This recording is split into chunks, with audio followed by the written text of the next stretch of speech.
decadent, corruptive, inescapable. Dechala is shedding her past for a go at demonhood. Their only goal is exploiting everything and everyone in their path. Grab a sword, or 6, as we delve into Decala's debauched plans for Southern Cathay.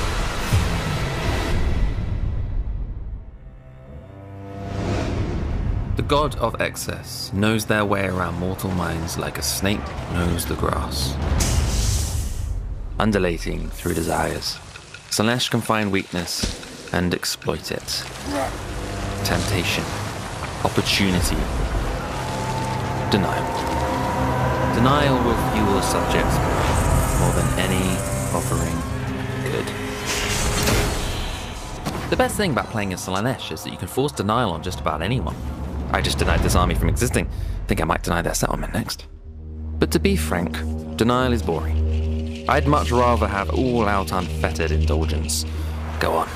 Take that shiny new sword. Oh, no, never mind. The leaders of Grand Cathay are well versed in denial, with their harmony that they're so desperate to defend. Can you imagine these lands full to the brim with pain, I mean freedom? I think a little chaos would enlighten the people of Grand Cathay. An opportunity indeed. But who is the most suited for such a task? Well, nobody hates being denied more than our star of the show, Dechala. The denied one.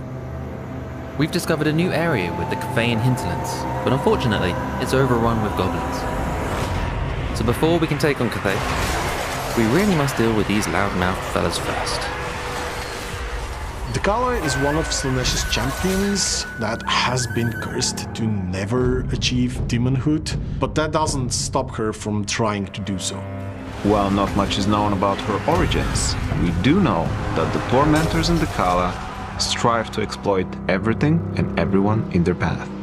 Her playstyle is expressed mostly from her being mobile, searching for new places to exploit and torment. She mostly buffs herself. She can either go more on the offensive and make sure that she's cutting down enemies faster than most other lords, or be more defensive and try to protect herself more with her 6 swords when fighting. If we are to swap out Cathay's Lord and Order for Chaos, we'll need to move out of the Cathayan hinterlands. Speed is our strongest trait in battle, so let's continue that in our campaign by striking early. We recruited fast, utilising our Tormentor holds for recruitment in order to take out the Orcs and Goblins by turn 5. These settlement types focus on military, giving us access to basic troops, empowering our local armies, and can deploy garrison sally attacks, that's handy. All of this is of course supported by our thrall camps, our economy-focused settlements, generating gold, harvesting local resources, and providing us with thralls. More on those in a bit. After raising a steady army, we now turn our sights to the Burning Wind nomads at Fu Hung and introduce them to the Serpentine from the south. The problem with leading a decadent cult is that they crave decadence. But how do you measure decadence?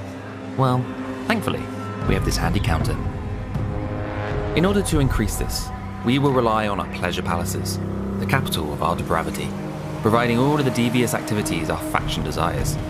The decadence gained can be channeled into buffs across our faction. But all things in excess has its drawbacks. We cannot build more pleasure palaces until our existing ones have lived up to their promise. A minimum tier of 3 they must be before we can construct more. We'll let our palace do its thing while Dechala moves on up north. Any questions? Too bad we're not taking any. Oh, if you insist. Go ahead and read the blog for more details. The pleasure palaces are the ultimate expression of Decala's opulence. These are powerful settlements that you can construct only on the province capital and nowhere else. They offer immense power while abusing and exploiting the thralls that she gains from the settlements around her. Ah, thralls. Unlike Nakari, Dechala doesn't rely on seduction for finding souls to serve her. No. Having been denied demonhood, she is very keen to pay forward that frustration onto others. Denying survivors their freedom gives us a resource of thralls, and we'll use them to upgrade our pleasure palace. Thralls can also be gained through thrall camps, as we drain the populace of previous enemy settlements. There is a limited pool, but upgrading our camps can increase this in them. Who needs favour from the gods when you have favour from the whip? The Burning Wind nomads are no more, although we weren't the only ingredient to their downfall. Mr. Balthasar Gelt has made his way down south with his own flavour of law and order, another delicacy to depravitely drain. His chain of settlements will become our path of self-discovery. Call us impulsive, but when there's a temptation, there is opportunity, so we must grasp it. To help on our journey, we will call on the Tormentor's tributes. The decadence we've been raising can be exchanged for a mark of vindictiveness, dressing our units with banners to buff them for the next 3 battles, after which they will be reassigned. This should just about help cover us against the Empire. Alongside this, we also have access to both opulent gifts and exquisite spoils, all of which we can spend our decadence on to support our indulgences. As Decala's decadence grows ever higher, the Tormentor's tributes allow her to enhance her battle capabilities in multiple ways. There are 3 categories: marks and vindictiveness, which are banners that can be assigned to units through the pre-battle screen, the opulent gifts, which are ancillaries capable of enhancing your lords across the map, and finally, the exquisite spoils that boost her overall campaign potential for the whole faction. The Empire love their ranged units, so we brought along our own. The devotees of Slaanesh are dark elves who worship Slaanesh, and therefore they have been shunned away by others of their kind. We have them in 2 different variants, one dual-wielding swords and the other having a crossbow that allows them to have ranged attacks.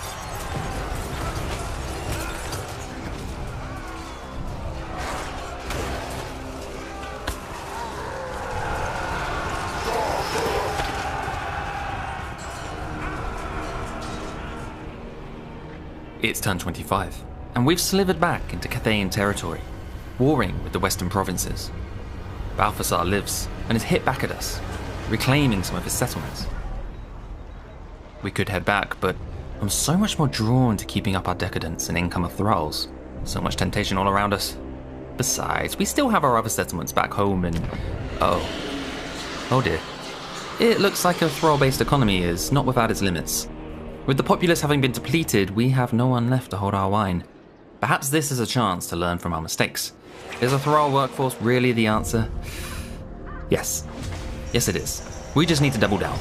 We should make the most out of our remaining settlements with exquisite spoils. A little increase in income from all buildings should help. But we need more decadence, which means we need to upgrade our pleasure palace. And hey look, tier 3 means we can build another. Onwards. More temptations await. Our main motivation behind the unique campaign management style of Dechala was to best represent the vicious nature of the Tormentors. The way that they neglect those that they capture leads to the exploitation and decay of these settlements, and for that reason, she needs to strive forwards to capture ever further and ever more.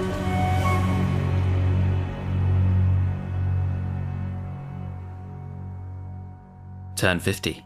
The Jade Custodians are our latest victims as we glide across Cathay. Unfortunately, we've somewhat let Balthasar Gelt slip by, and not only has he conquered the entirety of the Celestial Riverlands, he now wants a piece of us. Seems that rather than chaos, harmony has been replaced by its close cousin, law and order. My plans for the Cathayans must be put to one side, for this masked guest does not belong. Despite Gelt's overwhelming presence, I have faith in us. Throughout our campaign, we've been cozying up with the Norscan Wormkins, showering them with gifts and sallying our forces out to help boost them against Nakai. Eventually, this allowed us to force through a defensive alliance, gaining us a corruptible presence along the Serpent Estuary. And now, our constriction of the Celestial Riverlands has trapped Balthasar, and our grip upon him will begin to tighten. Time to go in for the kill.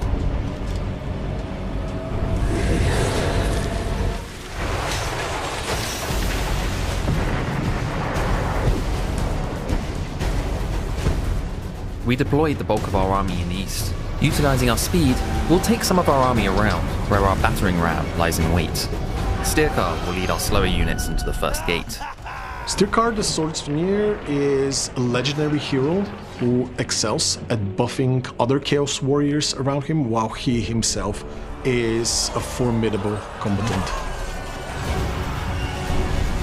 The Druki Anointed is a special type of hero for Slaanesh. They are actually Dark Elves that are leaders of the devotees of Slaanesh, and armed with huge two-handed swords, they are extremely good at cutting both enemy infantry or fighting other enemy characters, as they do have access to some dark elf magic as well.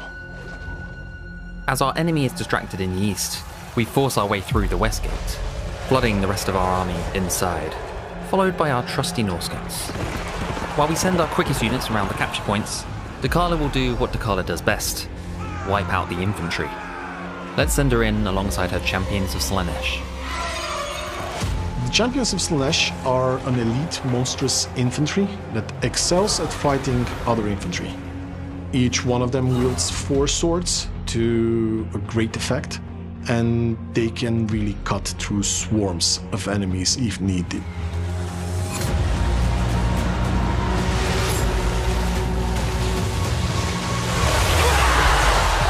The Pleasure Seekers are an elite cavalry that can move around the battlefield extremely fast and pack one of the hardest punches in the game.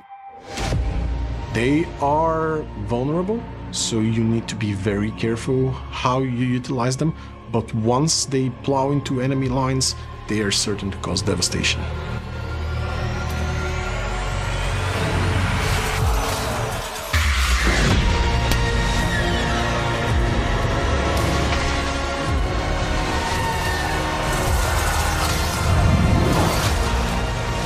Breaking Gelt's front line has left him vulnerable to us, and with his army scattered both east and west, it won't be hard for us to encircle him.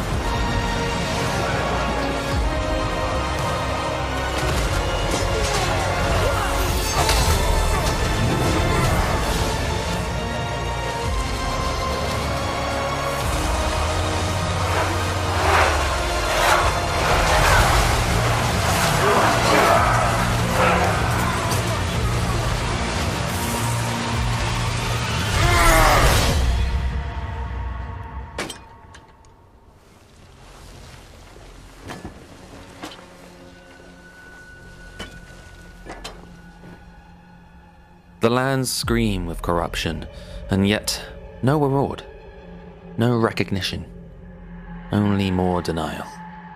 We must spread further into Cathay, remove all traces of harmony and law and order, and perhaps then, only when all of Cathay knows true freedom, we shall cross the seas.